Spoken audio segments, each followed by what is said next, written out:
بہت دل میں رہا سرکش مگر اب ہے پشیمانی، میں سر رکھتا ہوں تیرے در پہ مولا اپنی پیشانی۔ بہت دل میں رہا سرکش مگر اب ہے پشیمانی، میں سر رکھتا ہوں تیرے در پہ مولا اپنی پیشانی۔ تیری رحمت سے یا رب کفر ہے مایوس ہو جانا، تیری رحمت سے یا رب کفر ہے مایوس ہو جانا، کہ لا تقنط خود ہی تیرا ارشاد حقانی، کہ لا تقنط خود ہی تیرا ارشاد حقانی۔ بہت دل میں رہا سرکش مگر اب ہے پشیمانی، میں سر رکھتا ہوں تیرے در پہ مولا اپنی پیشانی۔ تیرے دریائے رحمت کے مقابل چیز ہی کیا ہے، تیرے دریائے رحمت کے مقابل چیز ہی کیا ہے۔ میری ناپاک قلبی اور میرے آلودہ دامانی، میری ناپاک قلبی اور میرے آلودہ دامانی۔ بہت دل میں رہا سرکش مگر اب ہے پشیمانی، میں سر رکھتا ہوں تیرے در پہ مولا اپنی پیشانی۔ میں مغلوب طبیعت ہوں، میں محتاج اعانت ہوں، میں مغلوب طبیعت ہوں، میں محتاج اعانت ہوں۔ بہت کوتاہ ہمت ہوں، بہت ہے ضعف ایمانی، بہت کوتاہ ہمت ہوں، بہت ہے ضعف ایمانی۔ بہت دل میں رہا سرکش مگر اب ہے پشیمانی، میں سر رکھتا ہوں تیرے در پہ مولا اپنی پیشانی۔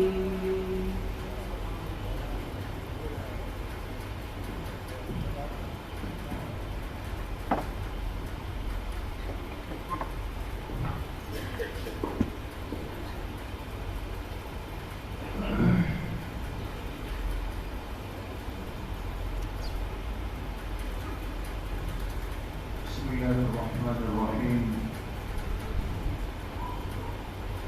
الحمد لله وكفى وسلام على عباده الذين اصطفى، خصوصا على سيد الرسل وخاتم الأنبياء وعلى آله وأصحابه الأتقياء. أما بعد فأعوذ بالله من الشيطان الرجيم. بسم الله الرحمن الرحيم. إن كنتم آمنتم بالله وما أنزلنا على عبدنا يوم الفرقان يوم التقى الجمعان والله على كل شيء قدير. وقال رسول الله صلى الله عليه وسلم الجهاد ماض إلى يوم القيامة. يا رب صل وسلم دائما أبدا على حبيبك خير الخلق كلهم. تمام حضرات ایک مرتبہ محبت اور عقیدت سے درود شریف پڑھیں. اللهم صل على محمد وعلى آل محمد كما صليت على إبراهيم وعلى آل إبراهيم إنك حميد مجيد. اللهم بارك على محمد وعلى آل محمد كما باركت على إبراهيم وعلى آل إبراهيم إنك حميد مجيد. میرے انتہائی قابل قدر دوستوں، بھائیوں اور بزرگوں، الحمدللہ آج اس مبارک سلسلے کی سیرت طیبہ کی 27ویں مجلس میں اللہ تعالیٰ نے ہم سب کو بیٹھنا نصیب کیا ہے. اللہ پاک سب کے اس آنے کو، اس بیٹھنے کو، سننے اور سنانے کو اپنی بارگاہ عالیہ میں قبول فرمائے اور ہم سب حاضرین و حاضرات کے ظاہر اور باطن کی اصلاح کا ذریعہ بنائے. جناب نبی کریم صلی اللہ علیہ وسلم کی مبارک زندگی کا ایک حصہ وہ ہے جو آپ کی پیدائش سے لے کر آپ کی بعثت یعنی نبوت ملنے تک ہے. اس پورے عرصے کی مدت 40 سال ہے. دوسرا حصہ وہ ہے جو آپ کی بعثت سے لے کر آپ کی ہجرت تک. اس دوسرے حصے کی کل مدت 13 سال ہے جس کو مکی زندگی کہا جاتا ہے. آپ کی مبارک زندگی کا تیسرا حصہ وہ ہے جو آپ کی ہجرت سے لے کر آپ کی وفات یعنی دنیا سے تشریف لے جانے تک ہے. اور اس عرصے کی کل مدت کتنے سال ہے؟ 10 سال. ان 10 سالوں کو مدنی زندگی کہا جاتا ہے. ہماری بات چل رہی ہے آپ علیہ السلام کی مبارک مدنی زندگی پر. یہ 10 سال مدینہ طیبہ میں آپ نے کیسے گزارے اور اصل کام، اصل محنت آپ کا کیا رہا؟ ان 10 مدنی سالہ زندگی میں آپ علیہ السلام کا جو بنیادی کام رہا ہے وہ ہے ایک اسلامی ریاست کی تاسیس. دیکھیں، ایک اسلامی ریاست کی بنیاد آپ نے رکھی مدینہ طیبہ کے اندر. لیکن ان 10 سالوں میں جو مشکلات، جو تکلیفیں، جو رکاوٹیں، جو آزمائشیں، جو پریشانیاں پیش آئی ہے، اس کو اگر انسان دیکھ لے تو تصور نہیں کر سکتا کہ یہ امت باقی کیسے رہے. اس لیے ہر سال کے حالات کو دیکھ کر اندازہ ہوتا ہے کہ جناب نبی کریم صلی اللہ علیہ وسلم نے مشکل حالات میں امت کو کیسے سنبھالا، جوڑ کر کیسے رکھا، انتشار سے امت کو کیسے محفوظ رکھا. سن 1 ہجری پر تفصیل سے بات ہو چکی ہے. سن 2 ہجری مدینہ طیبہ میں اسلامی تاریخ کا مشہور واقعہ پیش آیا جس کو کہتے ہیں غزوہ بدر. غزوہ بدر کو پچھلی مجلس میں بات ہوئی کہ ہم تقسیم کریں گے 4 حصوں پر. پہلی بات ہم نے پچھلی مجلس میں کی کہ غزوہ بدر کے لیے آنے سے پہلے، معرکے سے پہلے کے حالات کیا تھے، اس پہ بات ہوگی. دوسرا حصہ جس پر انشاءاللہ آج بات ہوگی وہ ہے معرکے کے اندر، جس کو کہیں گے حالات معرکہ. آپ علیہ السلام نکلے تھے ابو سفیان کے قافلے کی طلب میں، لیکن اللہ کی شان وہ ساری ترتیب بدل گئی اور ابو سفیان کا قافلہ محفوظ ہو کر جو شام سے آ رہا تھا وہ محفوظ ہو کے مکہ مکرمہ پہنچ گیا. لیکن مسئلہ یہ ہوا کہ مکہ مکرمہ سے ابو جہل کی قیادت میں 1000 افراد کا ایک لشکر آیا اور بدر کے مقام پہ پہنچا اور انہوں نے کہا کہ ہم مسلمانوں کو مٹا کر ہی واپس جائیں. تو اس کے نتیجے میں جو تاریخ اسلام کا واقعہ پیش آیا اس کو کہتے ہیں غزوہ بدر. اب غزوہ بدر کے اندر کے حالات کیا ہے؟ جب یہ معرکہ شروع ہوا تو اس معرکے میں بڑے عجیب و غریب واقعات، اللہ کی نصرت کے، اللہ کی مدد کے، اللہ کی تائید غیبی کے ایسے واقعات پیش آئے جو قیامت تک کی امت کے لیے ایک بہت بڑا سبق اور پیغام ہے، اور جس کو سمجھنا ایک مسلمان کے لیے بہت ضروری ہے۔ دیکھیں، یہ مدینہ طیبہ ہے اور یہ مکہ مکرمہ ہے، اور یہ مقام کیا ہے؟ بدر ہے۔ اسلامی تاریخ کا یہ سب سے بڑا معرکہ جس مقام پر ہوا، اس کو کیا کہتے ہیں؟ بدر کہتے ہیں۔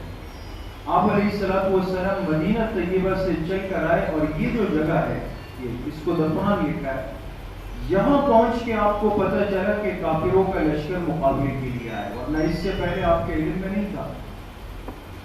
اور ابو جہل کا لشکر یہاں سے لشکر چل کر بدر کے مقام پہ پہنچ گیا۔ یہ وہ مقام ہے جی، یہ اوپر سے ایک نقشہ ہے سیٹلائٹ سے، دیکھیں، اور یہ دیکھیں یہ بدر کا مقام ہے۔ اس مقام پر وہ اسلامی تاریخ کا بڑا معرکہ پیش آیا ہے۔ مسلمان اس راستے سے چل کر آئے ہیں، کافر اس راستے سے چل کر بدر آئے۔ جی، یہ ایک تاریخی جملہ ہے، اس کو یاد رکھیں۔ آپ نے غور کیا کہ مکی زندگی کے 13 سال تکلیفوں میں گزرے، کافروں نے ستایا مسلمانوں کو، یہاں تک کہ 2 مرتبہ حبشہ ہجرت ہوئی، پھر مدینہ ہجرت ہوئی، لیکن کافر باز نہیں آئے۔ حضور علیہ الصلوۃ والسلام نے ہر موقع پر کوشش کی کہ تصادم، لڑائی، جنگ نہ ہو، اور بدر میں بھی آپ دیکھیں آخر تک حضور علیہ السلام کی کوشش رہی کہ تلوار نہ اٹھے، لڑائی نہ ہو، صلح کے ساتھ، ایک ترتیب کے ساتھ واپس چلے جائیں۔ لیکن جب تک دنیا میں ابو جہل موجود ہے، ایک تاریخی جملہ یاد رکھیں، جب تک دنیا میں ابو جہل موجود ہے، محمد صلی اللہ علیہ وسلم کی امن پسندی کام نہیں آ سکتی۔ کیا مطلب؟ ابو جہل جیسے نادان لوگ جب تک دنیا میں ہوں گے، اس وقت تک جناب نبی کریم صلی اللہ علیہ وسلم کی لائف بھی امن پسندی سے کوئی فائدہ نہیں اٹھا سکتا۔ اس لیے آج بھی دنیا میں اگر آپ دیکھیں بہت سارے ابو جہل موجود ہیں، ضروری نہیں کہ ان کا نام ابو جہل ہو، لیکن اسی ترتیب کے لوگ موجود ہیں جس کی وجہ سے دنیا میں ایک فساد پھیلا ہوا ہے، اور بہت سارے ہمارے اسلامی ممالک وہ ایک تکلیف میں، آزمائش میں، انتشار میں ہے۔ امن پسندی ہمیں ہمارے پیغمبر کی برکت سے ملی ہے، لیکن ایسے ابو جہل لوگ جب تک دنیا میں ہیں تو وہ امن پسندی فائدہ نہیں دے رہی، اور امت مسلمہ تکلیف کے اندر۔ جی، یہ دیکھیں، یہ مدینہ طیبہ جہاں سے حضور علیہ الصلوۃ والسلام 313 صحابہ کے ساتھ چلے ہیں، اور یہ جو مقام ہے، یہ اگر آپ غور کریں آپ کو نظر آئے چھوٹا سا مٹی کا ایک ٹیلا سا ہے، چھوٹا پہاڑ ہے، لکھا ہوا ہے العتبۃ الدنیا۔ یہ قرآن کریم میں بھی اس جگہ کو عتبۃ الدنیا کہا، اذ انتم بالعتبۃ الدنیا۔ اللہ تعالیٰ فرما رہے ہیں یاد کرو اس وقت کو جب تم لوگ عتبۃ الدنیا میں تھے، وہم بالعتبۃ القصویٰ۔ یہ مکہ مکرمہ سے نکل کر یہ ایک چھوٹا سا پہاڑ ہے، اس کو کہتے ہیں عتبۃ القصویٰ۔ یہ دونوں بدر کے قریب جگہ ہیں۔ تو مسلمان جب یہاں سے چلے تو کہاں پر آ گئے؟ عتبۃ الدنیا میں، اور کریں، اور کافر جب چلے تو کہاں پر آ گئے؟ عتبۃ القصویٰ میں۔ لڑائی کی اصل جگہ یہ ہے، میدان معرکہ جس کو لکھا ہے۔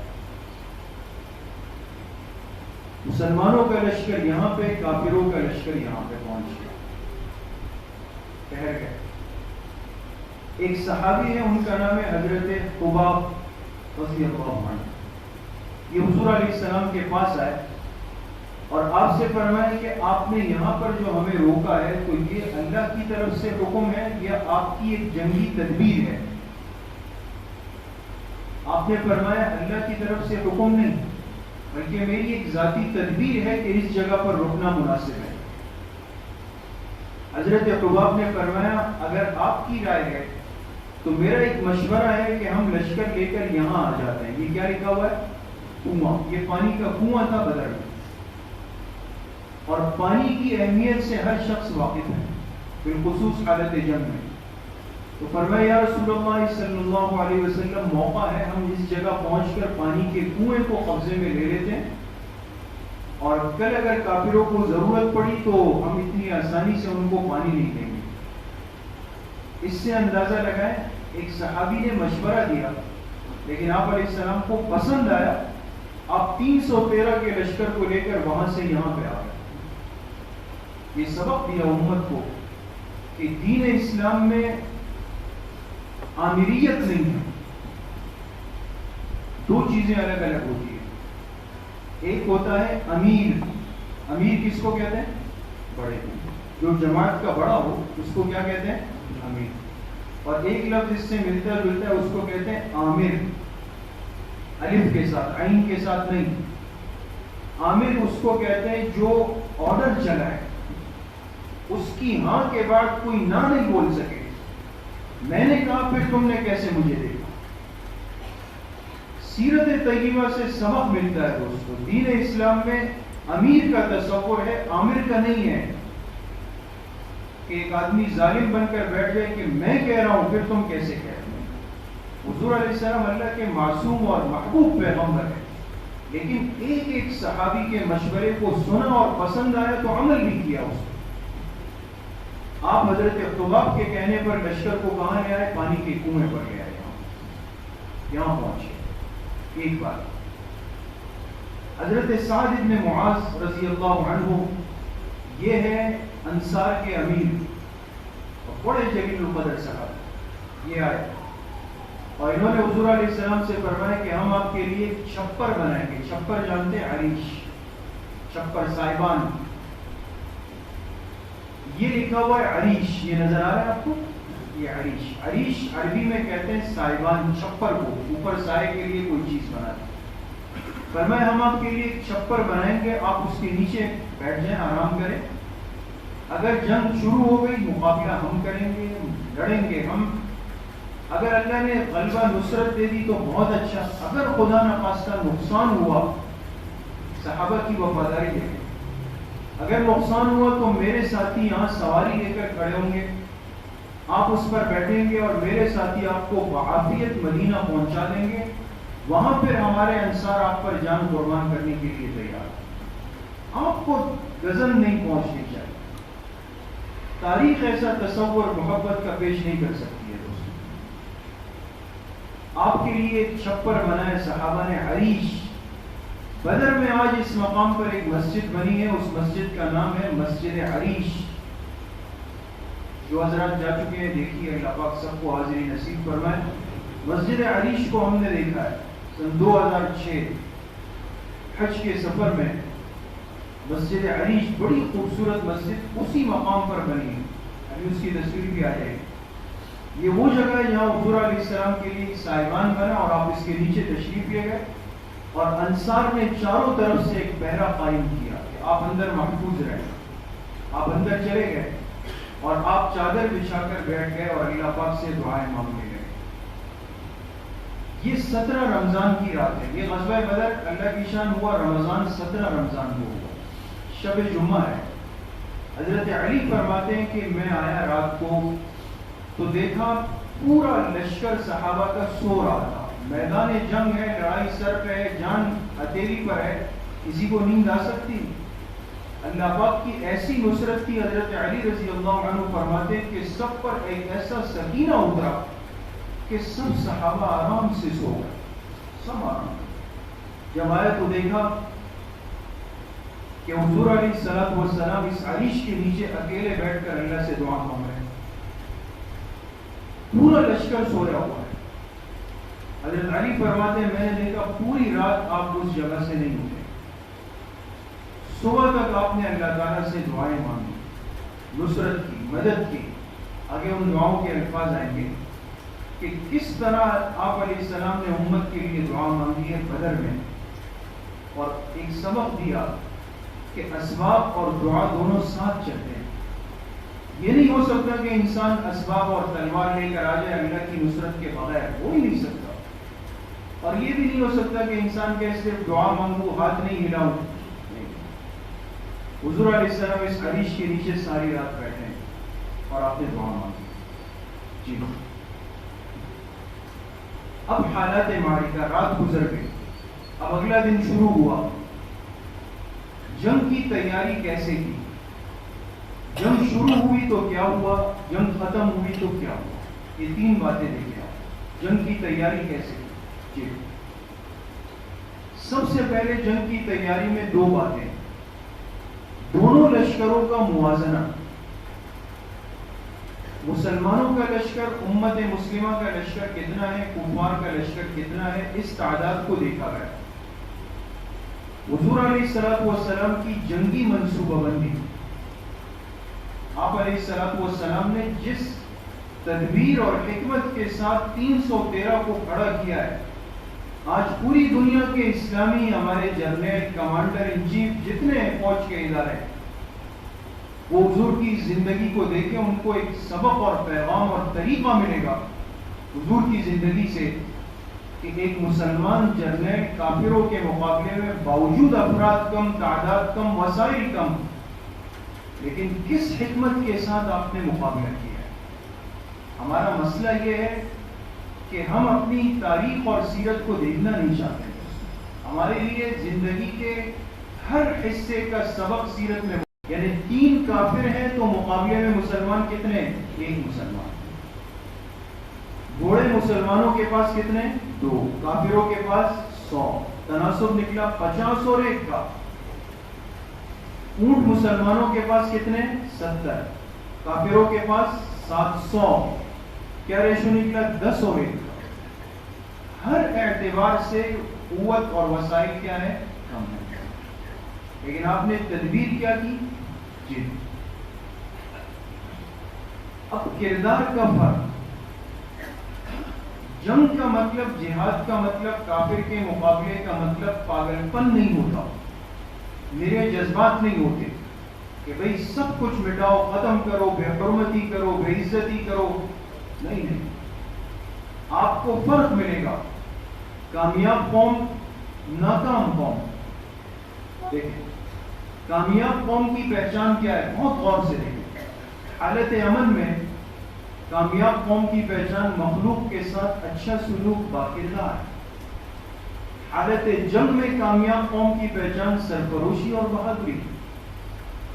اگر حالت سکون کے ہیں تو کامیاب لوگ کمزور آدمی کو تنگ نہیں کریں گے، اس پر رعب نہیں جمائیں گے. یہ کوئی کمال نہیں ہے دوستو کہ کمزور آدمی کو تم تڑی دکھاؤ، اس سے بدماشی کرو، اس کو دباؤ، اس کی چیز زبردستی لے لو کہ میں ایسا کر رہا ہوں. غریب کمزور مسلمان پر زور دکھانا کوئی کامیاب قوم کی علامت نہیں ہے. آج ہمارا مسئلہ یہ ہے، ہم اپنوں کے لیے اتنے بڑے بہادر اور بدماش بنے ہوئے ہیں کہ کمزور آدمی سامنے آیا اس کو پیس کر رکھ دیں گے، لیکن اگر کوئی میرے مقابلے کا آیا تو پھر جی جی جی جی ہاں ہاں جی جی. یہ نہیں کامیاب قوم کی یہ علامت. ناکام قوم حالت امن میں مخلوق کے ساتھ برا سلوک، بد کرداری. جہاں امن کے حالات ہوں گے کمزور کو دبائے گا، اس کا مال چھینے گا، اس کی عزت پہ ہاتھ ڈالے گا، اس کے سامنے اکڑ کے چلے گا. اور جہاں حالت جنگ ہوئی تو جان چوری اور گھسگری، جان چھوڑا کے بھاگے گا، پھر نظر نہیں آئے گا.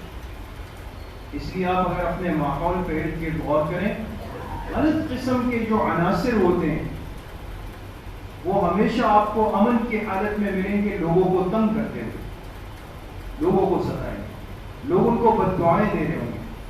لیکن اگر اجتماعی طور پہ امت پر کوئی بری حالت آئی تو پھر وہ آپ کو نظر نہیں آئے گا، وہ منظر عام سے غائب ہوگا. جی اب حضور علیہ السلام کی جنگی منصوبہ بندی، ایک مسلمان امیر اور مسلمان جماعت کی منصوبہ بندی کیا ہوگی؟ سب سے پہلی چیز ہے رجوع الی اللہ. ہتھیار نہیں، تلوار نہیں، بندوق نہیں، جسم نہیں، اللہ کی طرف رجوع کرنا ہے. اور بدر میں نے عرض کیا کہ ساری رات حضور علیہ السلام اس عریش کے نیچے، اور اتنا روئے ہیں امت کے لیے کہ صحابہ فرماتے ہیں کہ ہم نے دیکھا آپ کی چادر مبارک آپ کے کندھوں سے گرتی تھی، حضرت ابوبکر صدیق اٹھا کے آپ کے کندھوں پہ رکھتے، پھر گرتی تھی، پھر رکھتے. جب فجر کا وقت قریب ہوا حضرت ابوبکر صدیق آئے، فرمایا یا رسول اللہ صلی اللہ علیہ وسلم بس فرما رہے، اللہ کی نصرت آ گئی، آپ کی دعائیں قبول ہو گئی، اب خدا کے لیے بس کر، اللہ کی طرف رجوع ہے۔ دوسری چیز جماعت کی ہمت افزائی، جہاں آپ نے اپنے ماتحت جماعت سے کہا کہ اب کیا ہوگا، ہم تو پھنس گئے، وہ تو تعداد میں زیادہ، قوت میں زیادہ، ہتھیار میں زیادہ، تو آپ نے وہیں پر اپنی ہار کا اعلان کر دیا۔ حضور علیہ السلام نے غزوہ بدر میں امت کو سبق دیا کہ تعداد کم ہو اس کو مت دیکھو، اپنے ساتھیوں کو مضبوط کرو، ہمت دلاؤ ان کو۔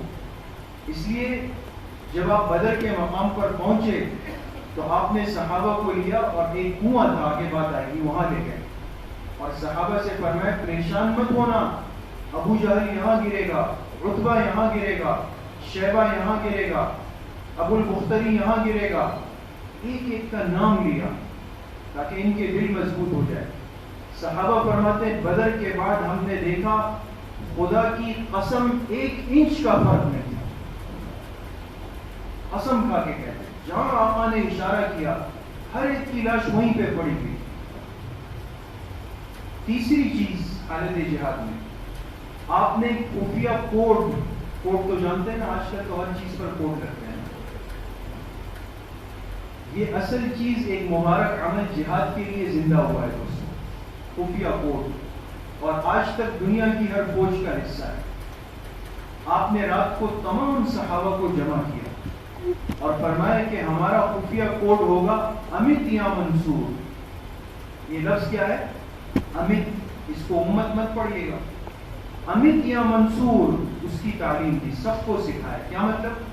ایک مثال دے رہا ہوں، یہاں پر ہم سب ساتھی یہاں بیٹھے ہوئے، لیکن اب کہا جائے کہ بھئی یہاں کوئی گڑبڑ آدمی تو نہیں آیا، تو ہر آدمی اپنے ساتھی سے پوچھے کہ بھئی آپ کون ہیں، ایک کوڈ ورڈ مقرر ہو، اپنے اور پرائے کا فرق پتہ چلے۔ اب اگر کوئی پرایا آیا ہوگا تو اس کو نہیں پتا ہوگا، تو ہر ساتھی دوسرے سے رات کو اچانک ملے، پوچھے امت یا منصور، اور اس نے جواب میں کہا امت یا منصور، تو سمجھ جائیں آپ کا ساتھی۔ اور اگر آپ نے کہا امت یا منصور اور وہ آپ کا چہرہ دیکھ رہا ہے تو سمجھ جائیں کہ یہ گڑبڑ آدمی ہے، فوراً پکڑیں۔ آپ نے امت کو کوڈ ورڈ سکھایا۔ نمبر 4، آپ نے صف بندی اور جنگی ہدایات کی تلقین کی۔ آپ دیکھیں گے حضور علیہ السلام نے صف بندی کیسے کی اور پھر ہدایات کیسے بیان کی۔ جی دعا جو آپ نے مسجد عریش میں مانگی ہے دوستو، فرمایا اللہم هذه قریش قد اقبلت بخیلائها وفقرها تحادك وتكذب رسولك اللہم فنصرك الذي وعدتنی۔ فرمایا اے اللہ یہ وہ قریش کے لوگ آئے ہیں کہ جو اپنے غرور اور تکبر میں آپ کے مقابلے میں اترے، انہوں نے آپ کے پیغمبر کو جھٹلا دیا ہے، اے اللہ آپ نے جس مدد کا وعدہ کیا وہ ہم پہ نازل فرما۔ پھر فرمایا اللہم انشدک عہدک ووعدک اللہم ان شئت لم تعبد، اے اللہ ہم آپ کو واسطہ دیتے ہیں آپ کے وعدے کا، آپ کے عہد کا، اے اللہ اگر آپ چاہیں تو سب مٹ جائیں گے، صحابہ ختم ہو جائیں گے، لم تعبد پھر آپ کی عبادت نہیں کی جائے گی۔ دعا مانگی اللہ تعالیٰ سے۔ جی یہ بدر کا میدان ہے، یہ آپ کو کنواں نظر آ رہا ہے، یہ تو اب علامتی طور پہ شاید یہاں بنایا گیا ہے، یہ وہ کنواں ہے بدر کا کہ جس پر آ کر آپ علیہ السلام نے فرمایا تھا کہ یہاں پر کافروں کی لاشیں گریں گی، اس کنویں کے قریب آپ نے یہ فرمایا۔ یہ بدر کا پورا چٹیا ایک میدان ہے۔ جی یہ اب میدان معرکہ ہے، غور سے دیکھیں، بہت غور سے، یہ مسلمانوں کا پڑاؤ یہاں پر ہوا، کھجور کا باغ ہے، یہاں پانی کا کنواں تھا، یہاں مسلمان ٹھہر گئے، یہ مشرکین کا لشکر نیچے ہے۔ مشرکین پہلے پہنچے بدر میں، انہوں نے ایک نرم زمین پر قبضہ کیا، اچھی زمین پر۔ حضور جب آئے تو یہ پتھریلی زمین تھی، صحابہ پریشان ہوئے، آپ نے فرمایا پریشان نہیں ہو، اللہ خیر کریں گے۔ رات کو ایسی بارش ہوئی اللہ کی طرف سے، شدید بارش، کہ یہ ساری زمین کیچڑ بن گئی، جو مشرکین ان کے پیر پھنستے تھے یہ گرتے تھے، اور یہ جو زمین سخت تھی اللہ پاک نے اس کو نرم کیا، مسلمان کی راحت ہو۔ پانی جمع ہوا، آپ نے 3 جماعتیں بنائی. اور کریں دوستوں، یہ پہلی صف، دوسری صف، تیسری صف. یہ پہلا موقع تھا عرب کی تاریخ میں کہ 3 صفیں بنی ہیں، ورنہ عربوں کے یہاں جنگوں کا تصور تھا کر بعد الفر. میں بھی آپ کو سمجھاتا ہوں. کر بعد الفر کا مطلب ہوتا ہے کہ حملہ کرنے کے بعد واپس دوڑ جانا. ایک طریقہ ہوتا ہے لڑائی کا. آپ حضرات نے سنا ہوگا حضرت علی رضی اللہ عنہ کا لقب ہے حیدر کرار. یہ کرار کیوں کہتے ہیں آپ کو؟ ان کے اندر ایک مہارت تھی کر بعد الفر کی، مطلب گھوڑا دوڑایا، دشمن سے لڑے، واپس مڑے. اب واپس مڑنے کا مطلب کیا ہوتا ہے کہ بھاگ رہا ہے نا، بھاگ رہا ہے. تو آپ واپس مڑتے تھے، دشمن سمجھے کہ بھاگ رہا ہے، وہ پیچھے آئے اور ایک دم مڑ جائے. ایک دم مڑے تو اس کو تو اندازہ نہیں ہے کہ یہ مڑے گا. تو یہ اتنی بڑی صلاحیت حضرت علی رضی اللہ عنہ کے پاس تھی کہ یہ دشمن پہ حملہ کر کے ایک دم مڑتے، وہ دھوکے میں پڑتا کہ شاید بھاگ رہا ہے، جیسے ہی وہ آتا آپ مڑ کے اس کی گردن اڑاتے. عربوں میں کر بعد الفر کا ایک طریقہ تھا لڑنے کا. آپ نے اس میں تبدیلی کی اور 313 کو 3 صفوں میں تقسیم فرمائے. ایک ساتھ نہیں لڑنا. یہ بڑی نادانی ہوتی ہے کہ انسان ایک ساتھ جائے اور ختم ہو جائے، کوئی کمائی نہیں. آپ نے پہلی صف میں تیر اندازوں کو کھڑا کیا، یہ تیر انداز. دوسری صف میں نیزہ باز کھڑے ہوئے، نیزہ جو بڑے نیزے ہوتے ہیں. تیسری صف میں تلوار اندازوں کو کھڑا کیا، اس لیے کہ تیر کو دور تک پھینکا جا سکتا ہے. آپ نے فرمایا تم کھڑے رہو لیکن تیر مت چلانا. اگر یہ سب ختم ہو گئی تب تمہاری باری ہے، لیکن ہلنا نہیں، یہیں پر لڑیں گے. یہ ختم ہو گئے تو پھر یہ قوت کو 3 حصوں میں بانٹ دیا تاکہ طاقت برقرار رہے. اور ادھر کیا ہوا، انہوں نے مکس سب کو کھڑا کیا. ان کے پاس تو وہ پرانا طریقہ تھا، یہ مخلوط کھڑے ہو گئے. اور پھر اس کا نقصان کیا ہوا وہ ابھی آپ کے سامنے آ جائے. جی یہ مسجد عریش ہے دوستو، بڑی خوبصورت مسجد ہے. اسی چپر کی جگہ پر بنائی گئی، یا حضور علیہ السلام نے رات کو قیام کیا. یہ اس کے قریب پانی کا چشمہ ہے. بعض لوگ کہتے ہیں کہ وہی چشمہ ہے جہاں حضور علیہ السلام رکے تھے. جی اب جنگی ہدایات بھی آپ نے صحابہ کو جمع کیا. اب غور سے فرمایا پہلی چیز ان دن القوم منکم فانزعوهم بالنبل.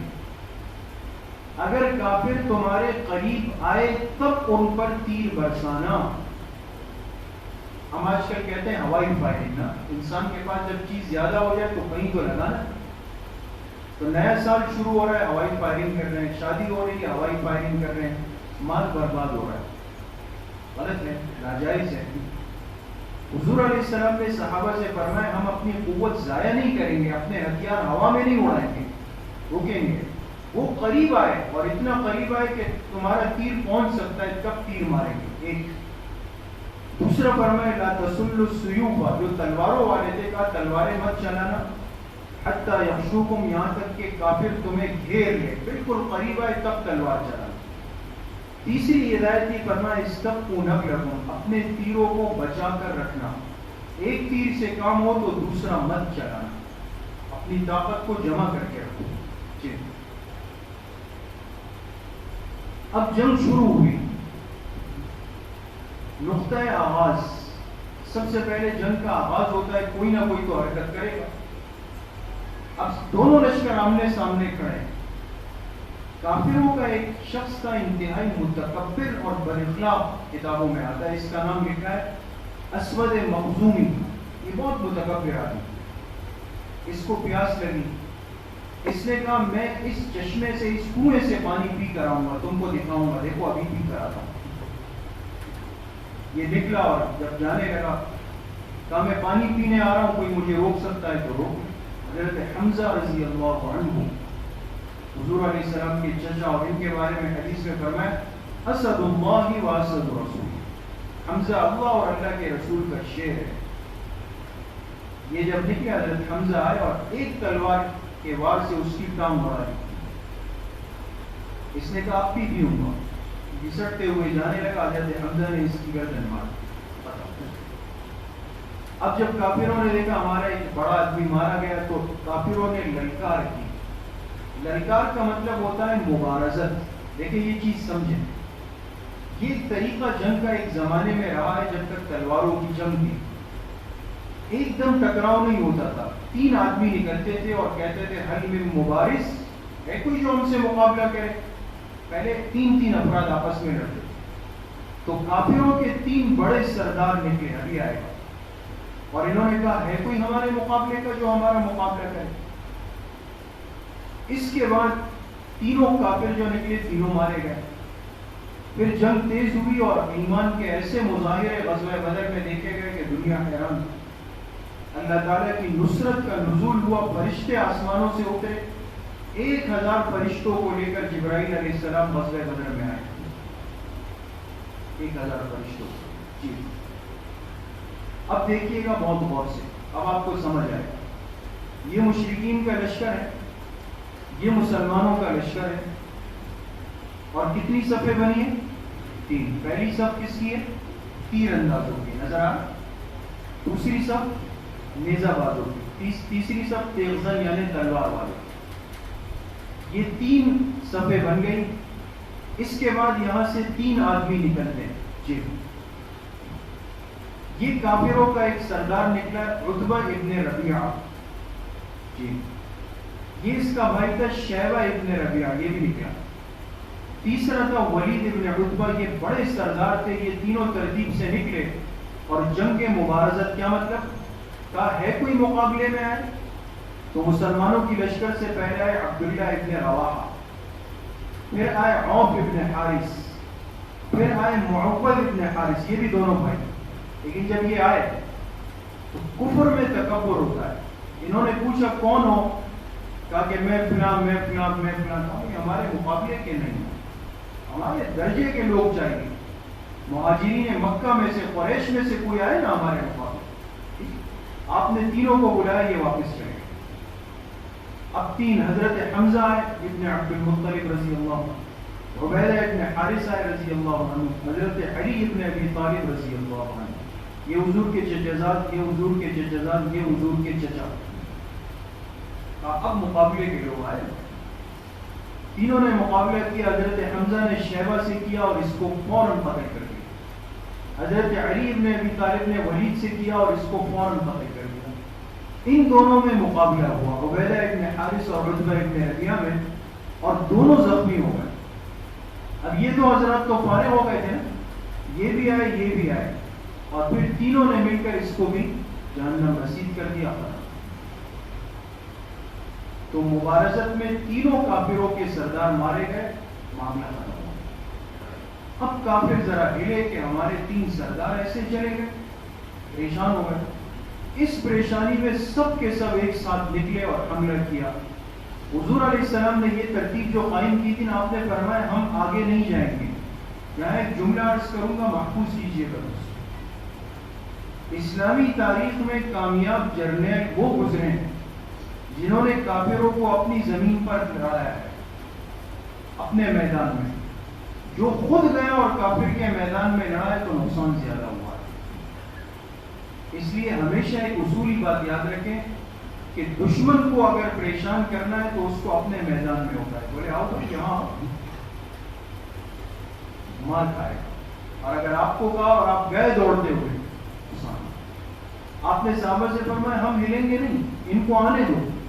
اب وہ تو بپرے ہوئے تھے, وہ آتے تھے یا ان سے تیر جا رہے تھے, اور بہت بری صورتحال ہو گئی, اور بہت بڑی تعداد میں کافروں کی تعداد مرنے لگی. اب یہ منتشر ہو گئے, اور نتیجہ یہ نکلا کہ پورا کا پورا لشکر جو ہے وہ بھاگنے لگا. سب بھاگ رہے ہیں. ابو جہل چیخ چیخ کے کہہ رہا تھا کہ بھاگو نہیں بھاگو نہیں, یہ تھوڑی دیر کا مسئلہ ہے, ابھی ہم بازی پلٹ دیں گے. لیکن کوئی اس کی بات سن ہی نہیں رہا تھا.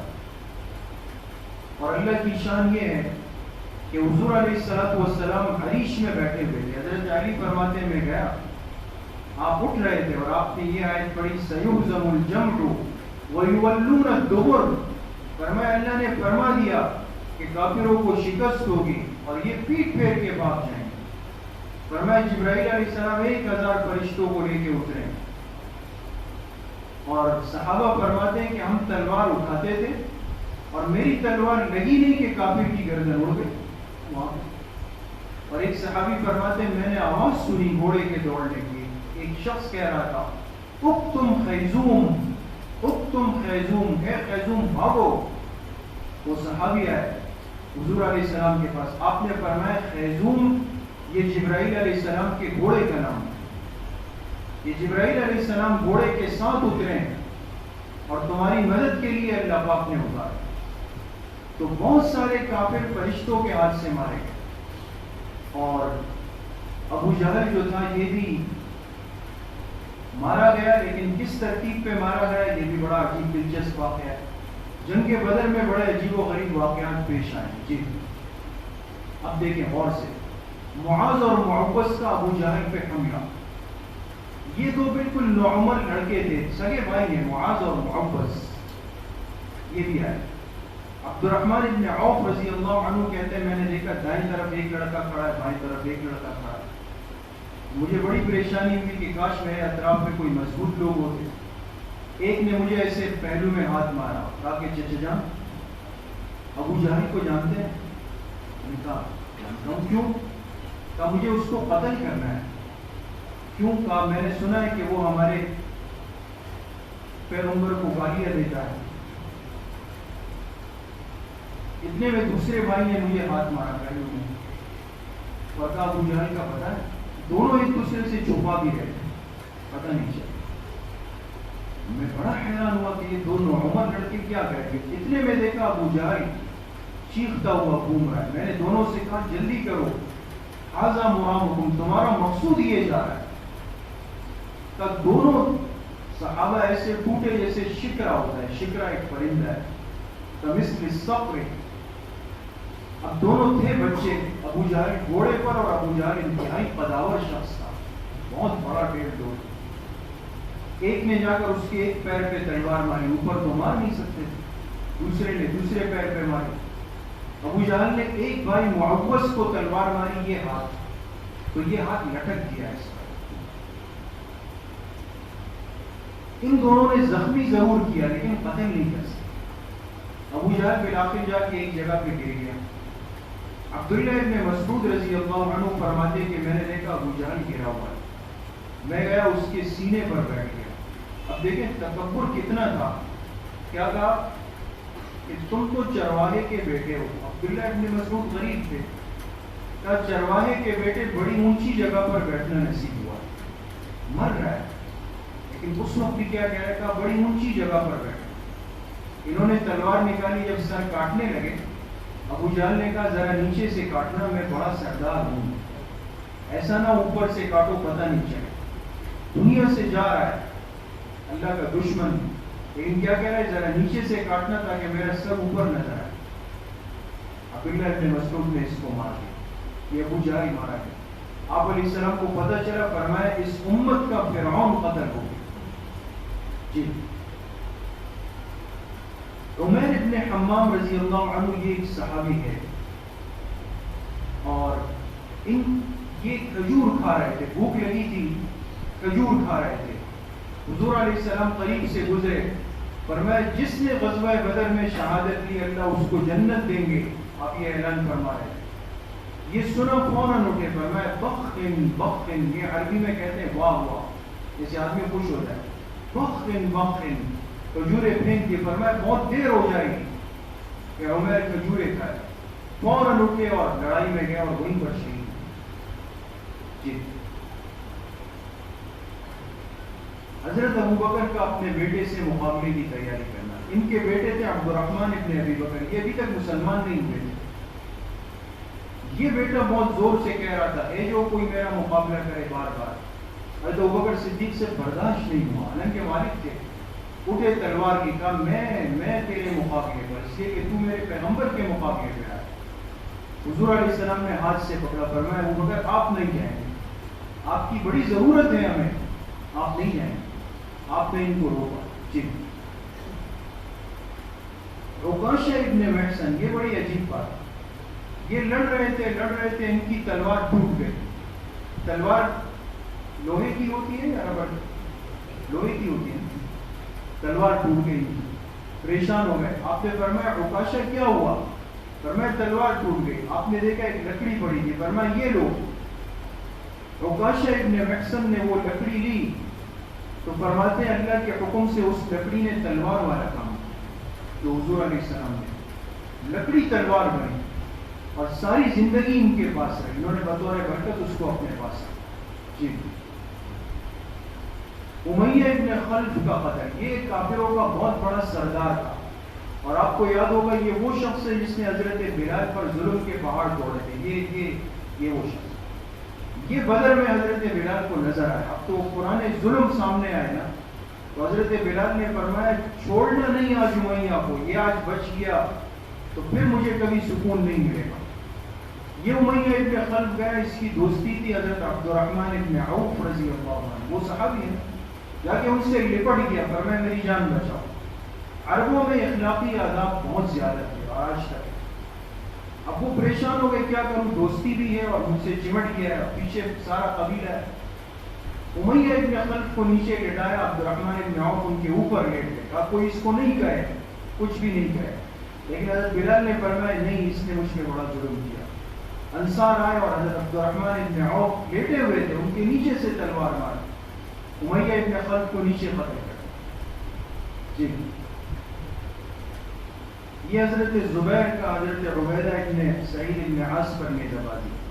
یہ عبیدہ ابن سعید ایک کافر کا, یہ پورا لوہے کا لباس پہن کے آیا, سب لوہے میں چھپا ہو, ایک آنکھ کی بقدر اس نے جگہ رکھی تھی, ایک آنکھ. حضرت زبیر ابن عوام کے پاس ایک نیزہ تھا, ان کا نشانہ بہت اچھا, انہوں نے ان کی آنکھ کا نشانہ لیا دور سے, اور جو مارا تو سیدھا اس لوہے کے اس سوراخ سے جا کے اس کی آنکھ سے آر پار پتہ نہیں. پھر گئے اپنا نیزہ نکالنے, اب جب زور لگایا تو وہ نیزہ ٹیڑھا ہو کر نکلا. یہ بڑا مبارک نیزہ تھا. بخاری شریف کی لسانی میں اس نیزے کا تذکرہ ہے حدیث میں. آپ نے یہ نیزہ حضرت زبیر سے لیا حضور علیہ السلام, پھر آپ کے انتقال کے بعد حضرت ابوبکر نے لیا, پھر حضرت عمر نے لیا, پھر حضرت عثمان رضی اللہ عنہ نے لیا, اور پھر حضرت عبداللہ ابن زبیر ان کے بیٹے تھے, ان کے پاس یہ نیزہ آئے. طویل عرصے تک یہ مبارک نیزہ ان کے پاس آئے. تو بہرحال غزوہ بدر میں بڑے عجیب و غریب اللہ کی نصرت کے واقعات پیش آئے. جی چلے آگے. یہ وہ پہاڑ ہے غزوہ بدر کے مقام کے قریب, اس کو کہتے ہیں جبل حنان. اور کہیں, اور یہ وہ پہاڑ ہے جس پر حضرت جبرائیل علیہ السلام فرشتوں کو لے کر اترے تھے. یہ پہاڑ, ہمارے بزرگوں نے, علماء نے لکھا ہے کہ آج تک اس پہاڑ پر اگر کوئی جائے گا, اس کو کسی چیز کے اترنے کی آواز آتی ہے, اور علماء فرماتے ہیں اب بھی اس پہاڑ پہ اللہ کے فرشتے اترتے ہیں. ہمارے حضرت مولانا الطاف الرحمان صاحب جو اس سلسلے کے بانی ہیں اور پہلے درس میں تشریف لیا ہے, سیرت طیبہ کا سلسلہ جو انہی کی بنیاد ہے, حضرت فرمانے لگے کہ میں اپنے ساتھیوں کے ساتھ بدر کے مقام پہ گیا اور اس پہاڑ پہ گیا, میں نے خود یہاں پر کسی چیز کے اترنے کی آواز سنی آج تک. علماء فرماتے ہیں فرشتے اس پہ اترتے ہیں آج تک اس مبارک پہاڑ پہ. یہ جبل حنان بدر کے قریب ایک جگہ ہے. جی یہ بدر کا میدان ہے, بالکل کھلا میدان ہے. جی اب جنگ ختم ہو گئی, 70 کافر مارے گئے بشمول ابو جہل کے, عتبہ کے, شیبہ کے, ولید کے, ابو المختلف کے, زمعہ کے, سب بڑے بڑے سردار مارے گئے. 70 قیدی بن گئے. شہادت صحابہ, کتنے صحابہ بدر میں شہید ہوئے کوئی بتا سکتا ہے؟ جی 14 صحابی. 14 صحابی بدر میں شہید ہوئے, جس میں 6 مہاجرین ہیں, 8 انصاری صحابی. اور کافر کتنے ہلاک ہوئے؟ 70. قیدی کتنے بنے؟ 70. اور غنیمت آیا. اب مدینہ منورہ میں فتح کی خبر دیکھتے ہیں, مسلمان غالب آ گئے, اور مکہ مکرمہ میں شکست کی خبر ہے. جی اب شہداء بدر کے نام دیکھیں کیا ہے. یہ ہے عبیدہ ابن حارث, یہ مہاجرین صحابی. یہ عمیر ابن ابی وقاص, ایک منٹ رکیے گا. عمیر ابن ابی وقاص بتائیں کون ہے؟ کچھ یاد پڑتا ہے کہ کون تھے؟ جی ہاں, یہ وہ چھوٹے بچے ہیں جو چھپ رہے تھے کہ حضور مجھے واپس نہیں کرتے. میں نے عرض کیا نا کہ یہ رونے لگے کہ میں واپس نہیں جاؤں گا. آپ نے فرمایا ٹھیک ہے. یہ گئے اور اللہ پاک نے ان کی طرف کو دیکھ کر ان کو شہادت بھی نصیب کرنا. جی یہ ہے حضرت صفوان ابن بیضاء رضی اللہ عنہ. جی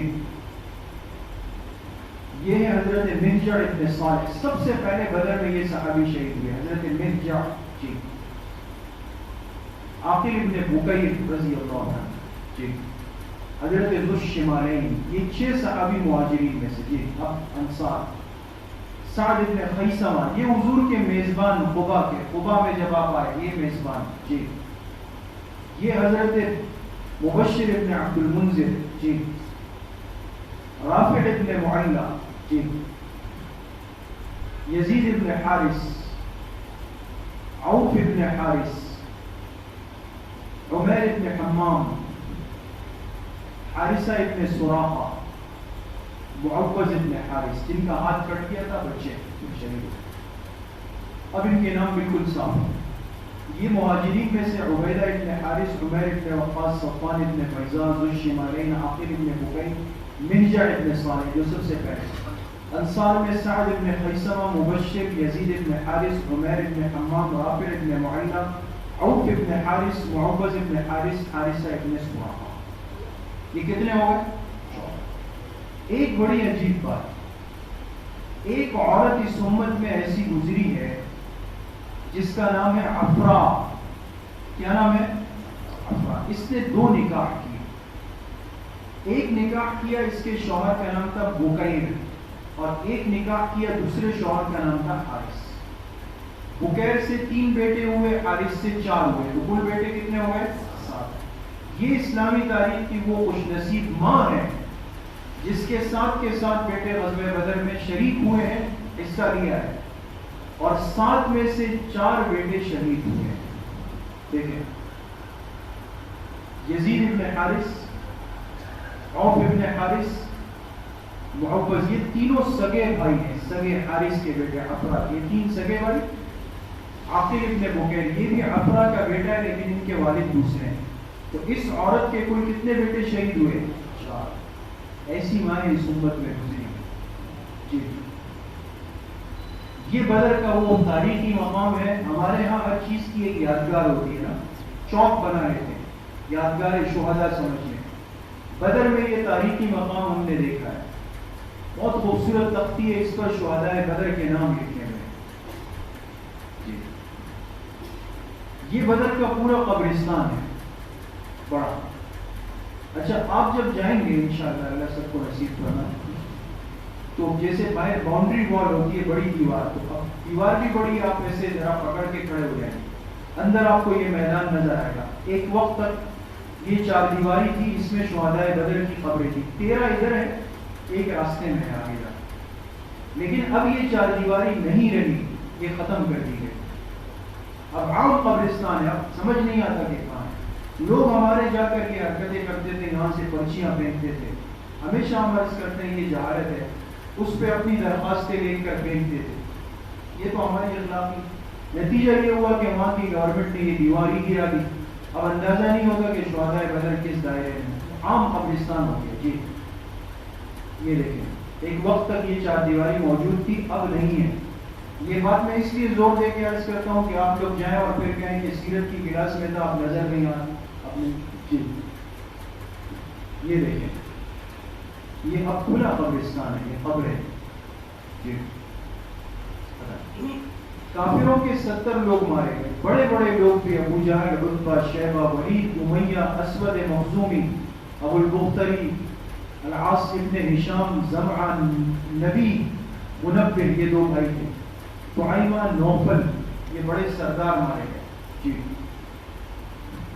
یہ وہ کنواں ہے دوستو. آپ جب 70 لاشیں گری ہوئی تھی, اب دیکھیں حضور علیہ السلام چاہتے کچھ بھی کر لیتے, انہوں نے کیا کچھ کیا تھا, لیکن آپ نے لاشوں کی بے حرمتی نہیں کی, مسئلہ نہیں کیا, بے احترامی نہیں کی. فرمایا ان کی لاشیں اس کنویں میں ڈال دو.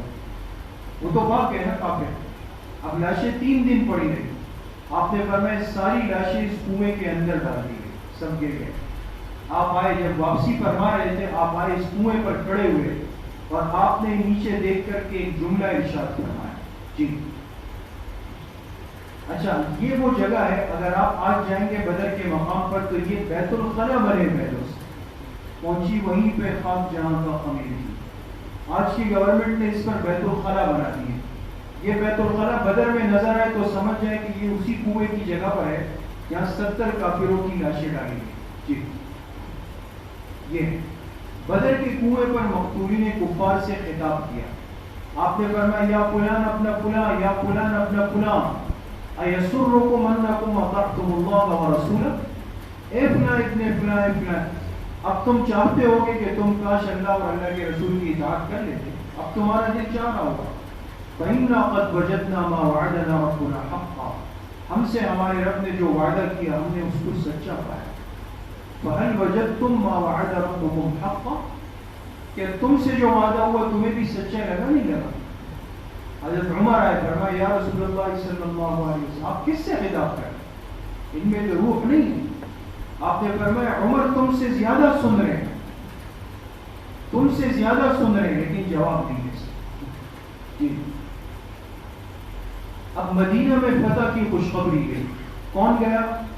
مدینہ کا ایک بالا حصہ ہے, اونچائی, یہاں گئے عبداللہ ابن رواحہ رضی اللہ عنہ, اور مدینہ کے ایک نیچے نشیبی حصہ ہے زہری, اس پہ گئے حضرت زید ابن حارثہ رضی اللہ عنہ. یہاں ایک بات تھوڑی سی ایک عجیب واقعہ ہوا, وہ سمجھ. حضرت زید گئے مدینہ والوں کو خوشخبری سنانے کے اللہ نے غلبہ دیا ہے, سب پریشان تھے. اچھا, غزوہ بدر میں 313 صحابہ کے نام ملتے ہیں, ایک بڑے صحابی کا نام نہیں ملے گا آپ کو, حضرت عثمان ابن عفان رضی اللہ عنہ, حالانکہ ایک بڑے صحابی ہے. کیوں نہیں گئے؟ اس لیے نہیں گئے کہ حضور علیہ السلام کی صاحبزادی حضرت رقیہ رضی اللہ عنہ یہ حضرت عثمان کے نکاح میں آئی پہلے. جب حضور بدر جا رہے تھے تو حضرت رقیہ بے انتہا بیمار تھی. اب جب بدر کے لیے روانگی ہوئی تو حضرت عثمان نے فرمایا میں بھی جاؤں گا. آپ نے فرمایا عثمان تم رہ جاؤ, تم میری بیٹی کی تیمارداری کرو, ان کا خیال رکھو. حضرت عثمان پریشان ہو گئے, اس لیے کہ بدر کی صحابہ کے جو فضائل ہیں, حدیث میں آپ نے فرمایا اللہ نے بدر والوں کے اگلے پچھلے سب معاف کر دیے. بہت بڑا مقام ہے شہدائے بدر کا, شرکائے بدر.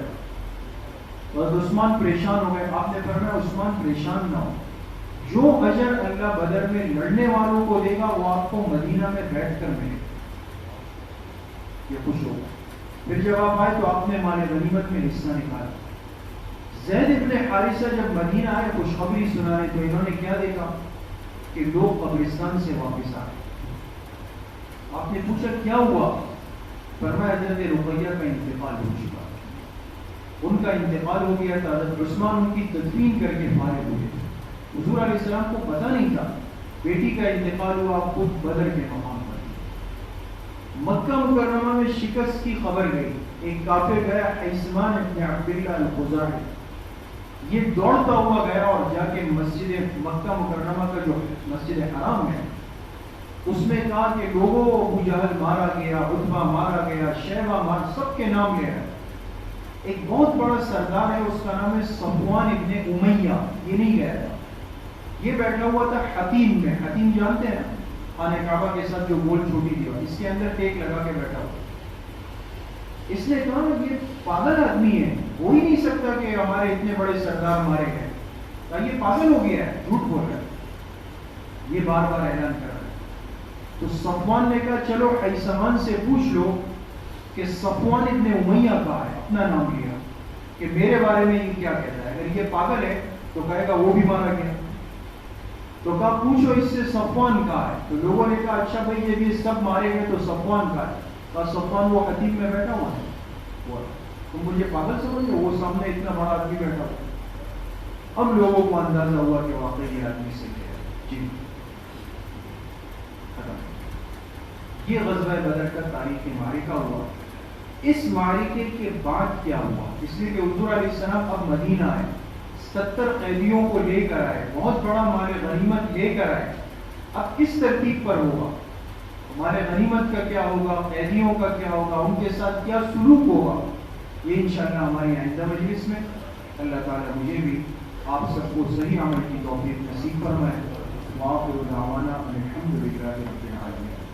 ایک اہم اعلان سن لیں کہ جس طرح ہر سال الحمدللہ حج کے ایام قریب آتے ہیں، ہمارے ہاں حج اور عمرے کی تربیتی مجلس ہوتی ہے، پچھلے 2 سالوں سے چل رہی ہے، انشاءاللہ اس سال بھی ہوگی، اور اس کا جو وقت طے ہوا ہے آنے والا جمعہ ہفتہ اتوار 3 دن مسلسل 6 جولائی 7 جولائی 8 جولائی ڈیٹ پر ہم اعلان لگا چکے ہیں، یہاں بھی بنات میں بھی، تو اس لیے 6 جولائی 7 جولائی 8 جولائی عصر کی نماز سے مغرب تک 3 دن حج کی تربیتی نشستیں ہوں گی پروجیکٹر پہ، پورا طریقہ مسجد نبوی میں، مسجد حرام میں حاضری کے آداب، پوری تفصیل 3 دن کی مجلسوں میں ہوگی۔ جو حضرات حج پہ جا رہے ہیں آپ جانتے ہیں، ان کو بھی متوجہ کریں، اور باقی حضرات بھی اہتمام سے اس میں شرکت کریں۔ مستورات کے لیے انشاءاللہ بنات کے مدرسے میں ترتیب ہوگی۔ الحمدللہ